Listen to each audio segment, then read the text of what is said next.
आज शाळेत काय मजा झाली ओळख? मारामारी केलीस? मार खायचा नाही मला. मग तूच सांग बाबा. झेंडा वंदन आता ओळख? काय झेंडा पडला? फाटला नाही. चोरला नाही ग, सांग ना. Harinarayan Jawale. Yes sir. Indrajit Bhagwat Bhosale. Yes sir. Madhukar Suresh Unhale. Yes sir. यावेळी सगळ्यांची भाषणं मी लिहून देणार आणि हो यावेळी सगळ्यांचा गणवेश नवा पाहिजे. तात्या मी भाषण करणार आहे. अरे वा, मग बापाला सांगितलं का नाही? बाजारात नाही सांगणार की. जुनाच गणवेश नीट करून देते म्हणले ती. सर सांगितलंय ना वाज गणवेश पाहिजे, नाहीतर भाषण करायला देणार नाही. आपण गणवेशच आहे की, आता फक्त याला युनिफॉर्म म्हणायचं झालं. मला कधी एकदा झेंडा वंदन येत असं झालंय. हा एवढा स्वातंत्र्य दिन आनंदात साजरा करूया. अहो मी चोर नाही, आज नुसती किंमत बघणार होतो मग घेणार गणवेश. गणवेश म्हणजे काय बंगला आहे?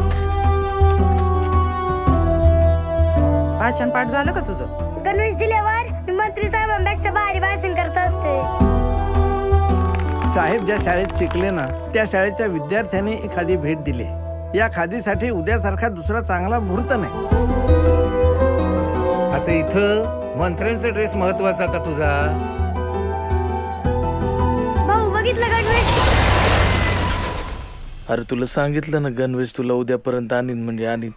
खरं सांगताय ना? जाय पोरांसोबत खेळ. झेंडा वंदन करायचं म्हणजे आधी साफसफाई बी करायला लागती. नुसतं कडक गणवेश घालून भाषण टोकायचं नसतं.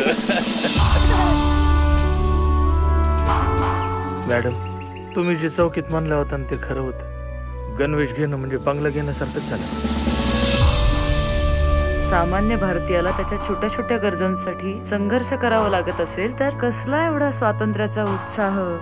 स्वातंत्र्याचा प्रत्येकाचा आपला एक मार्ग असतो आणि मला वाटतं तो मार्ग कर्माचाच असायला हवा.